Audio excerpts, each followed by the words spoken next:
What up, Vibers? It's your boy Kai. Welcome to another episode of the Vibe with Kai podcast, the place where we keep ADHD, introversion, and mental health conversations real and never sugar-coated, and hopefully you get to laugh a little bit along the way. I want to ask you something. Do you ever go from zero to why is everyone breathing so loud in like 3 seconds? If so, me too. Because here's the thing. I used to think that I was being too sensitive or that I was bad at handling stress. But as I learned more about ADHD, I realized something really, really big, and that is a thing called emotional regulation or the lack of it. And that is a massive part of the ADHD experience. And it's not talked about enough. So today, we're going to talk about why people with ADHD get frustrated so easily, why small things can send us into a spiral, and most importantly, how to deal with that frustration in ways that doesn't leave us feeling guilty or exhausted. And listen, I'm not coming to you as some calm and collected Zen master. Trust me, I still get frustrated.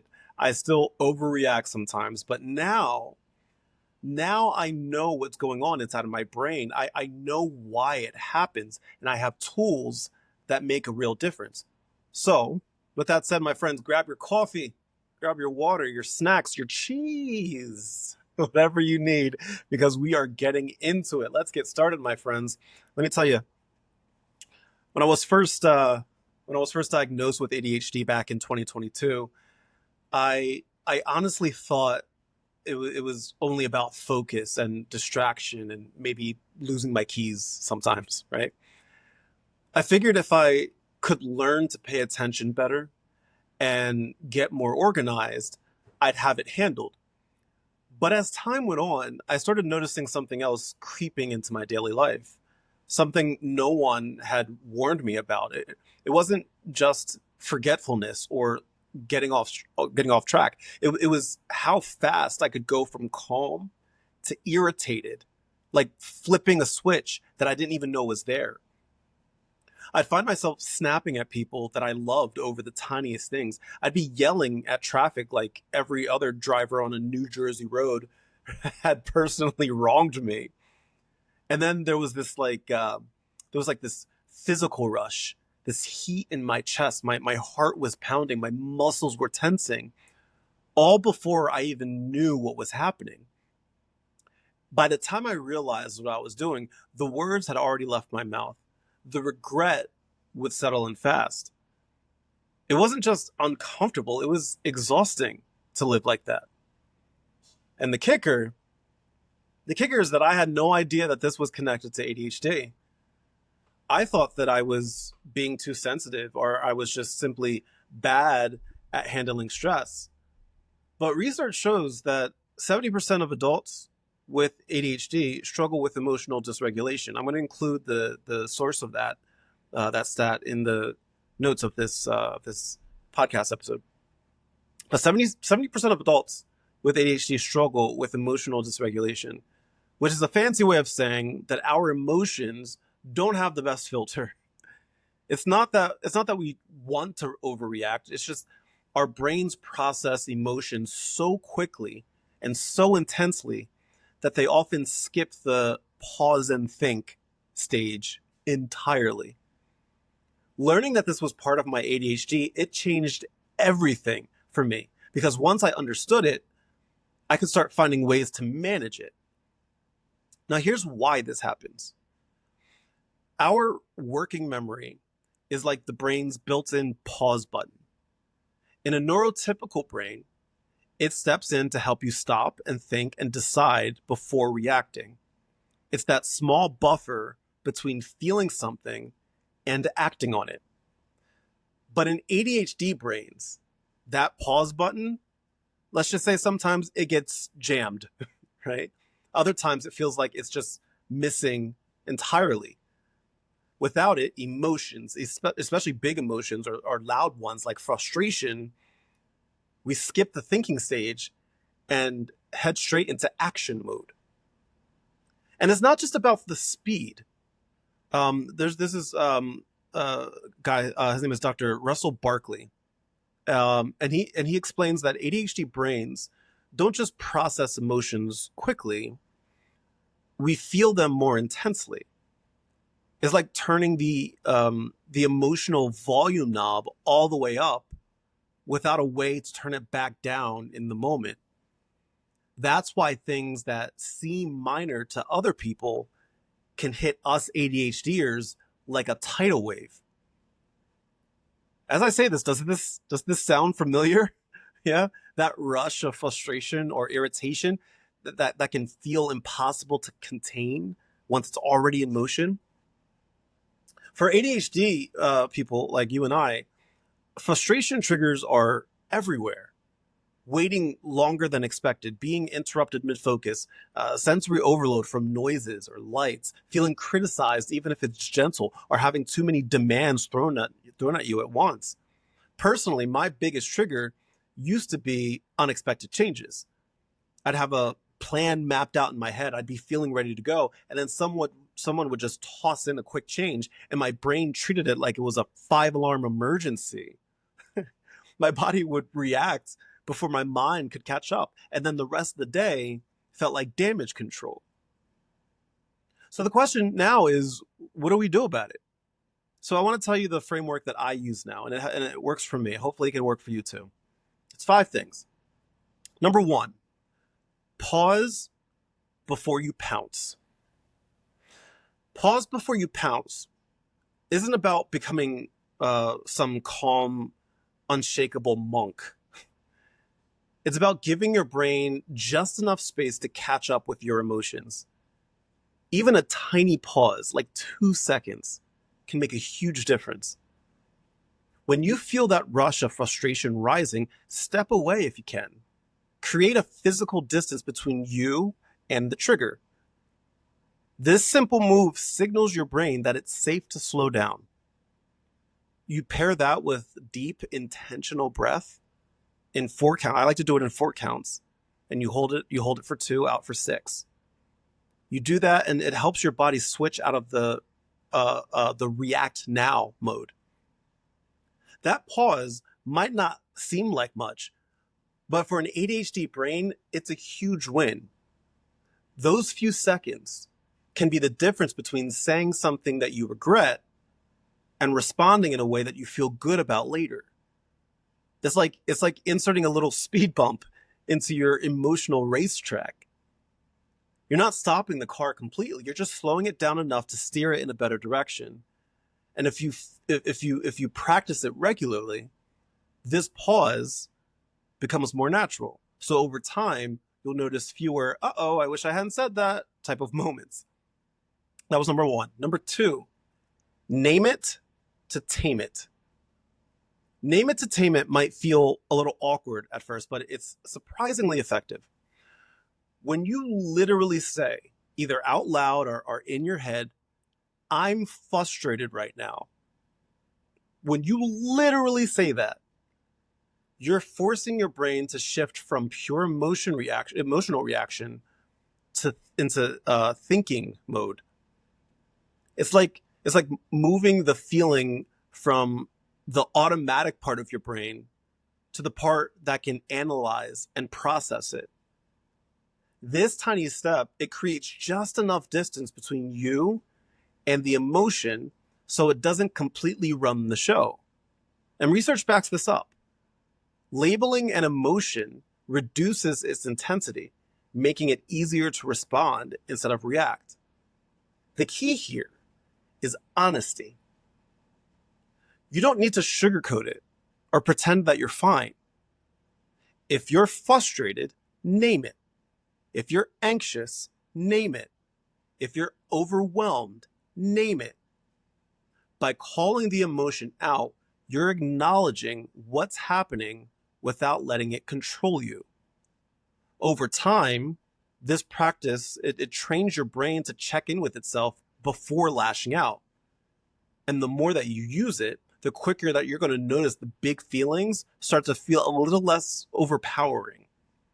Why? Because you've learned to spot them before they take the wheel. That was number 2. Number 3, change the channel. change the channel. Change the channel is all about breaking the loop that your brain gets stuck in when frustration starts to take over. When you stay in the same spot, physically, mentally, whatever it may be, the irritation has room to grow and replay itself on loop. That's why moving your body can be such a quick little reset. So I'm serious, stand up, walk to a different room, stretch your arms, shake out your hands. If you can, splash cold water on your face. That kind of sudden temperature shift, it tells your nervous system to switch gears. Even something as simple as stepping outside for a minute can give your brain a fresh input to focus on. The goal isn't to run away from the problem. That's not what I'm saying. What I'm saying is that the goal here now is to interrupt the emotional momentum before it starts to snowball. Think of it like changing the TV channel when something's stressing you out. You're giving your brain a different scene to process. Once you've moved, once you've breathed, once you've shifted that focus, you can now come back to the situation with hopefully a cooler head. And here's the bonus. The more you practice changing the channel, the faster your brain will learn that it has other options besides staying stuck in the frustration zone. I feel like change the channel is such a dated reference now, right? Because like, do people really change the channel anymore? Like, do people flip through channel? I feel like because of ADHD side stream here, but like little side quest. But like, I feel like people don't change the channel because a lot of people don't have like cable anymore. So like, they don't change the channel. You might change the streamer service that you're using, or you might like, I don't know, you like click, but you like click through. And people don't change the channel. There are obviously still channels, but I feel like people don't refer to that anymore. Maybe it's just me. I don't know. I'm a 90s kid. Oh, I'm an 80s, 90s kid, so I grew up with channels. Channel 3 was CBS. Channel 4 and 10 was NBC. Channel 5 was Fox. Channel 6 and 7 was ABC. Taking myself back. Anyway. All right, number 4. Number 3 was change of the channel. Number 4, post-game, not mid-game. Post-game, not mid-game. Post-game, not mid-game is about choosing your timing wisely. When frustration is high, your brain is in fight or flight mode, and clear thinking isn't exactly its strong suit. In those moments, words can come out sharper and louder and a little bit more defensive than you're probably intending. And once they're out, you can't take it back. Waiting until the emotion dips gives your nervous system time to settle, so you're not trying to solve a problem while your brain still thinks it's under attack. It's not avoiding the conversation, it's just setting it up for a better outcome. When you come back to the discussion a little bit later, you're more likely to speak with clarity instead of heat. You can explain what happened. You can explain how you felt. You can explain what you need without turning it into a bigger argument. Think of it like a post-game review. You're looking at what went down. You're not replaying it in the middle of the match. That little simple shift, it can save relationships. It can reduce misunderstandings. It can help you feel a little bit more in control of your own voice. And over time, it also teaches us that the people around you that are stepping away, or that you're stepping away from, it doesn't mean that you're shutting down. It just means that you care enough to respond instead of react. That was number 4. The last one, number 5, build a frustration map. Build a frustration map by paying attention to when, where, and why your frustration tends to flare up. This isn't about overanalyzing every bad mood. It's about spotting the repeat offenders. Maybe you always lose control. Maybe you always lose your cool when you're in traffic, right? Maybe certain meetings drain you faster than others. Maybe you're fine all morning, but snap at everybody at 4 o'clock. The goal is to notice some patterns without judgment. And then once you see them clearly, you can start connecting the dots between your environment, your energy levels, and your emotional reactions. Knowing your triggers gives you a huge advantage. If you know that traffic makes you edgy. I use the traffic terms because, again, I'm a Jersey boy. I grew up on the New Jersey Turnpike and the Garden State Parkway and 295 and 195. So if anybody knows anything about traffic and freaking drivers, it's me. Right? So if you know that traffic makes you edgy, maybe you can plan calming music or a podcast or leave earlier to avoid the worst of it. If afternoon meetings drain you, maybe you schedule a quick break before that meeting and after the meeting. This kind of mapping, it turns frustration from a surprise attack into something that you can prepare for. And the more that you prepare, the less those triggers control you. Over time, you'll start catching frustration earlier, sometimes even before it shows up, because you've already built a game plan for the moments that used to catch you off guard. I listen, all these things, I'm not perfect at this, and I don't expect to be, but I'm miles ahead of where I used to be.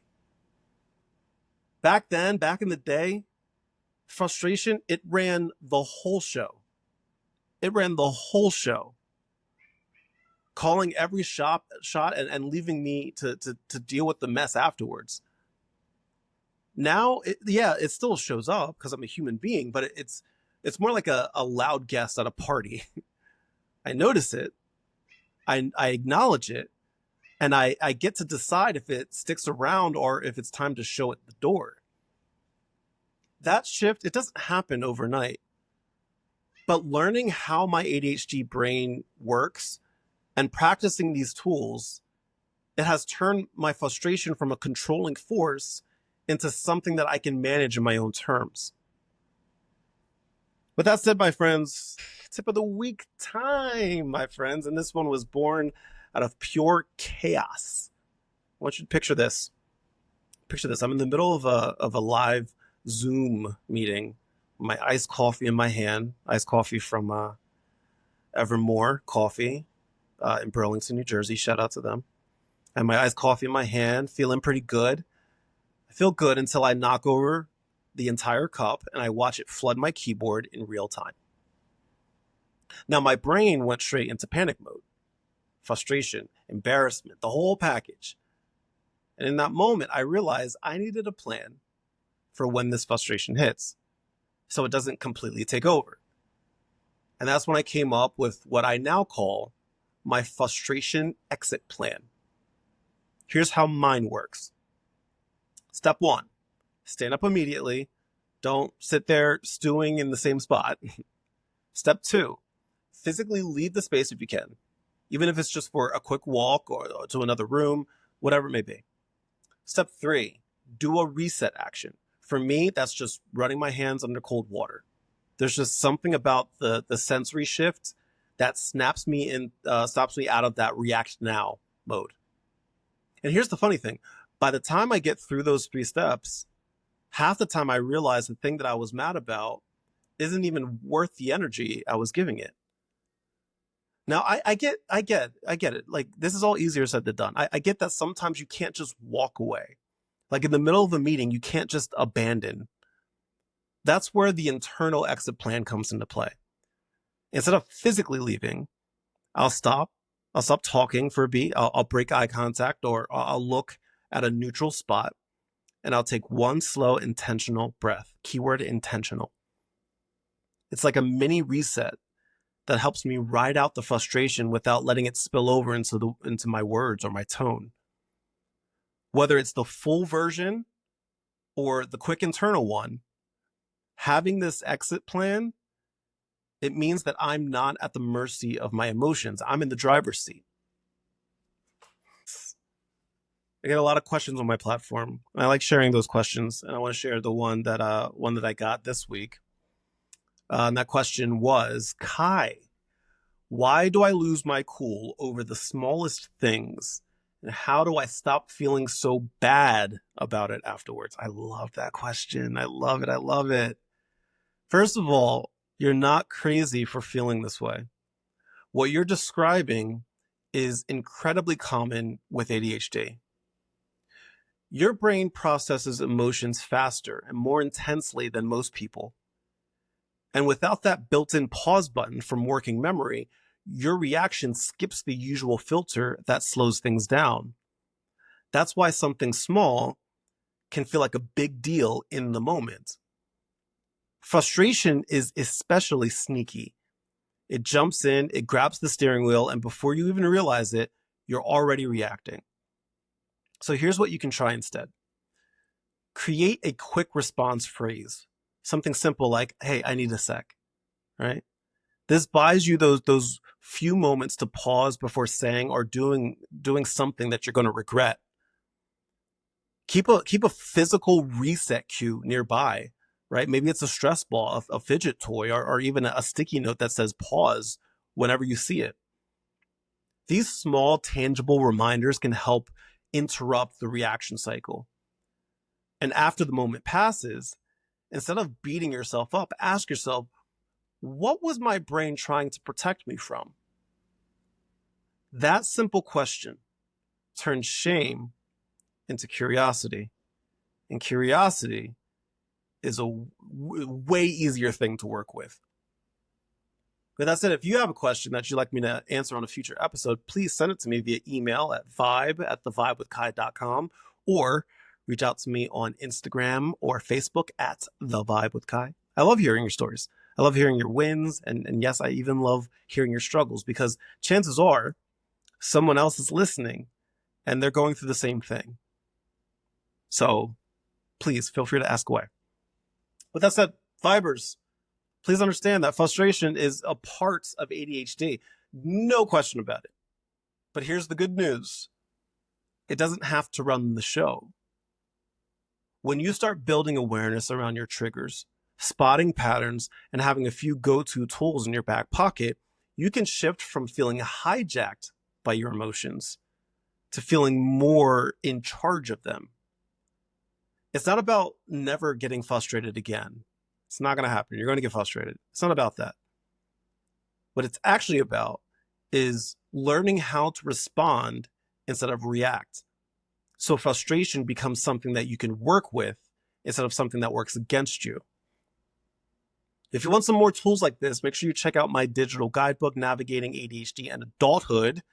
It's packed with stories and strategies and practical tips that go deeper into topics just like the one that we talked about today. I wrote it to be something that you can keep coming back to, whether you're in the middle of a tough day or you just want to keep learning about your ADHD brain, whatever it may be. You can grab your copy over at my website, thevibewithkai.com. And if you use the code VIBE25, VIBE25, VIBE25, use that at checkout and I'll give you 25% off as a thank you for listening to this entire episode. 25% off. And if you want this to be a two-way conversation, again, share your frustration stories, share your wins, share your questions that you'd like to cover. You'd like me to cover in a future episode. You can email me, you can message me on Instagram, reach out on Facebook. I'd love to hear from you. I really like. I honestly, it warms my heart. I feel sad that I can't get back to everybody, but I really do love hearing from you, and I try to read as much as I can. So, please reach out to me. And if today's episode was helpful, please leave a review, leave a rating, especially if you're listening over on Apple Podcast or Spotify, whatever it may be. Leave a review and a rating because it helps more people find this show and they'll be able to join our little ADHD community that we have built over here. With that said, my friends, thank you so much for watching. Thank you so much for listening. As always, much love, good vibes. And I'll talk to you later. Goodbye.